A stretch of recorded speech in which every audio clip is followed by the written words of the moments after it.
बच्चों, आज हम सब हिंदी आरोह भाग 1 के अंतर्गत गद्य खंड का पहला लेसन मुंशी प्रेमचंद द्वारा लिखा हुआ नमक का दरोगा कहानी का अध्ययन करेंगे।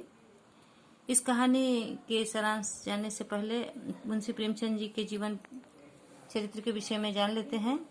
सुप्रसिद्ध कहानीकार मुंशी प्रेमचंद जी का जन्म 1880 ईस्वी में वाराणसी के समीप लमही नामक गांव में हुआ था। उनका मूल नाम धनपत राय था। इनकी प्रारंभिक शिक्षा वाराणसी में हुई। इन्होंने क्वींस कॉलेज वाराणसी से मैट्रिक की परीक्षा उत्तीर्ण की। सन 1896 ईस्वी में इनके पिता की मृत्यु हो गई। अतः इन्हें एक प्राइमरी स्कूल में अध्यापन का कार्य करने के लिए विवश होना पड़ा। बाद में वे सब इंस्पेक्टर के पद पर पहुंच गए। उन्होंने बीए की परीक्षा भी उत्तीर्ण कर ली। सन 1920 में महात्मा गांधी के प्रभाव में आकर इन्होंने सरकारी नौकरी त्याग दी। इसके पश्चात वे स्वतंत्र लेखन करने लगे। प्रेमचंद जी का नाम उन्होंने लेखन के लिए अपनाया। प्रेमचंद नाम उन्होंने लेखन के लिए अपनाया और वही प्रसिद्ध हो गया। प्रारंभ में वह उर्दू में लिखते थे। कुछ वर्षों बाद उन्होंने अपनी उर्दू रचनाएं हिंदी में अनुदित की और आगे चलकर उन्होंने मूल रूप से हिंदी में ही अपना लेखन कार्य शुरू कर दिया था। इन्होंने अपना एक छापाखाना खोला और एक मासिक पत्रिका हंस का प्रकाशन प्रारंभ किया। इस पत्रिका के माध्यम से उन्होंने भारत में प्रगतिशील साहित्य के लेखन और प्रकाशन में महत्वपूर्ण योगदान दिया। प्रेमचंद जी आजीवन साहित्य साधना में लगे रहे। सन 1936 ईस्वी में इनका निधन हो गया। इनकी सुप्रसिद्ध रचनाएं हैं निर्मला, कर्मभूमि, गबन, गोदान, रंगभूमि। इनकी प्रसिद्ध रचनाएं हैं। इसमें आज आपके पाठ्यक्रम में नमक का दरोगा कहानी है। आइए इस कहानी के सारांश को पढ़ते हैं। नमक का दरोगा प्रेमचंद द्वारा रचित एक लघु कथा है। इसमें एक ईमानदार नमक निरीक्षक की कहानी को बताया गया है जिसने कालाबाजारी के विरुद्ध आवाज उठाई। यह कहानी धन के ऊपर धर्म की जीत की है। कहानी में मानव मूल्यों का आदर्श रूप दिखाया गया है और उसे सम्मानित भी किया गया है। सत्यनिष्ठा, धर्मनिष्ठा और कर्तव्य परायणता को विश्व के दुर्लभ गुणों में बताया गया है। अंत में यह शिक्षा भी दी गई है कि एक बेईमान स्वामी भी ईमानदार कर्मचारी की तलाश में रहता है। एक बेईमान स्वामी की भी यही इच्छा होती है कि एक जो कर्मचारी हो वो ईमानदार हो। कहानी आजादी से पहले की है। नमक का नया विभाग बना। विभाग में ऊपरी कमाई बहुत ज्यादा थी, इसलिए सभी व्यक्ति इस विभाग में काम करने को उत्सुक थे। उस दौर में फारसी का बोलबाला था और उच्च ज्ञान के बजाय केवल फारसी की प्रेम की कथाएं और श्रृंगार रस के काव्य पढ़कर ही लोग उच्च पदों पर पहुंच जाते थे। उनमें मुंशी प्रेमचंद ने भी फारसी पढ़ी और रोजगार की खोज में निकल पड़े। उनके घर की आर्थिक दशा ठीक नहीं थी। उनके पिता ने उनसे निकलते समय उन्हें बहुत समझाया। नौकरी की तलाश में जब निकल रहे थे तो उनके पिता ने उन्हें समझाया और समझाने का यही सार था कि ऐसी नौकरी करना जिसमें ऊपरी कमाई हो और आदमी तथा अवसर देखकर घूस जरूर लेना। ये भी कहा था क्योंकि मानसिक आय तो पूर्णमासी का चांद होता है जो घटते घटते लुप्त हो जाता है, परंतु ऊपरी कमाई बहता हुआ स्रोत है जिससे सदा प्यास बुझती रहती है। इस उपदेश का पालन और बंशीधर ने पालन करने के उद्देश्य और बंशीधर ने पिता से आशीर्वाद लेकर नौकरी की तलाश में निकल जाते हैं। भाग्य से नमक विभाग में दरोगा पद पर उन्हें नौकरी मिल जाती है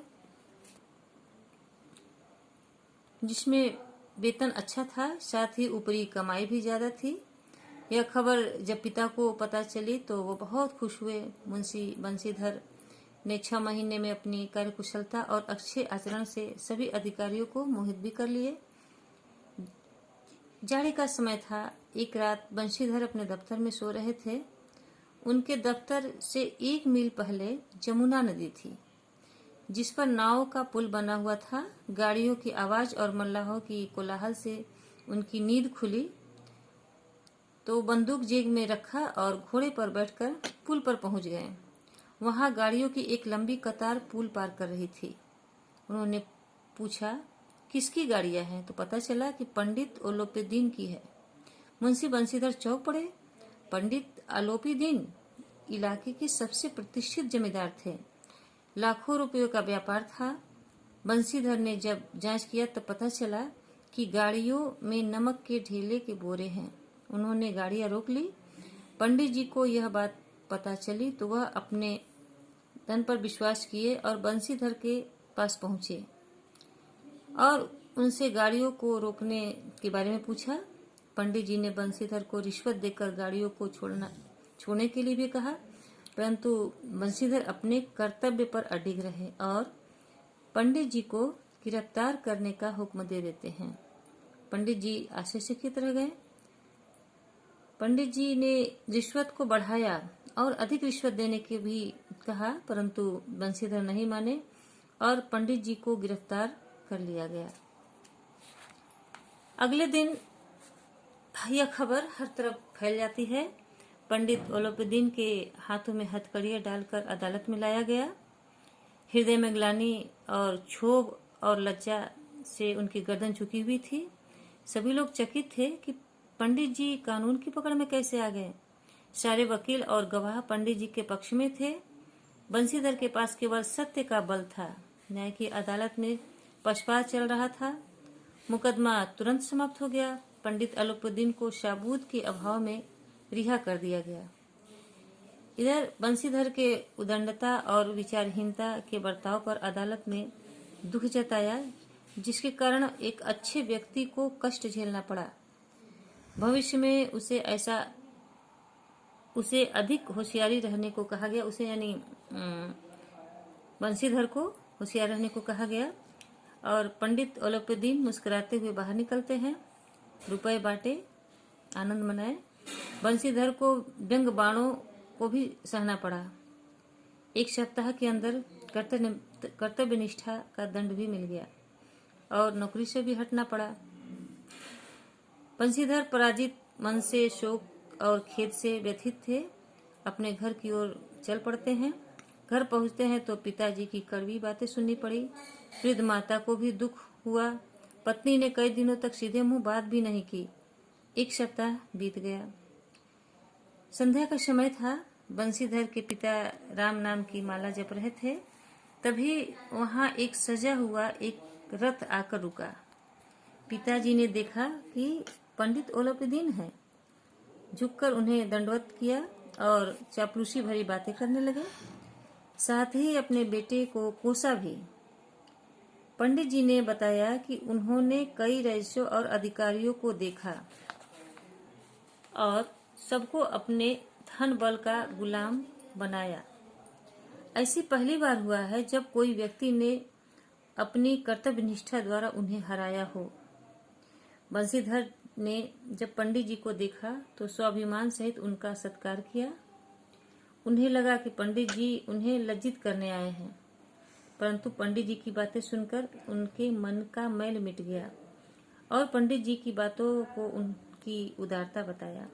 उन्होंने पंडित जी से को कहा कि उनका जो हुक्म होगा वे करने को तैयार हैं। इस बात पर पंडित जी ने स्टाम्प लगा हुआ एक पत्र निकाला और उसे प्रार्थना स्वीकार करने को बोला। बंशीधर ने जब कागज पढ़ा तो उसमें पंडित जी ने बंशीधर को अपनी सारी जायदाद का अस्थायी मैनेजर नियुक्त किया था। कृतज्ञता से बंशीधर की आंखों में आंसू आ गए और उन्होंने कहा कि मैं इस पद के योग्य नहीं हूँ। इस पर पंडित जी ने मुस्कुराते हुए कहा कि उन्हें अयोग्य व्यक्ति ही चाहिए। बंशीधर ने कहा कि उनमें इतनी बुद्धि नहीं कि वह यह कार्य कर सके। पंडित जी ने बंशीधर को कलम देते हुए कहा कि उन्हें विद्वान नहीं चाहिए बल्कि धर्मनिष्ठ व्यक्ति चाहिए। बंशीधर ने कांपते हुए मैनेजरी की कागज पर दस्तखत कर दिया और पंडित ओलपुद्दीन ने बंसीधर को खुशी से गले लगा लिया। ये कहानी का सारांश हुआ बेटा। अब इससे संबंधित आशा है ये कहानी आप लोग को समझ में आया होगा।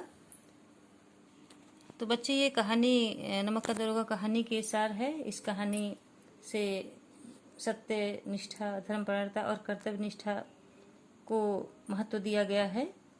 ये कहानी आप लोग को समझ में आया होगा। इससे संबंधित प्रश्न उत्तर आप लोग लिख लेंगे। पीछे क्वेश्चन आंसर दिया है, इसको आप लोग लिख लीजिए।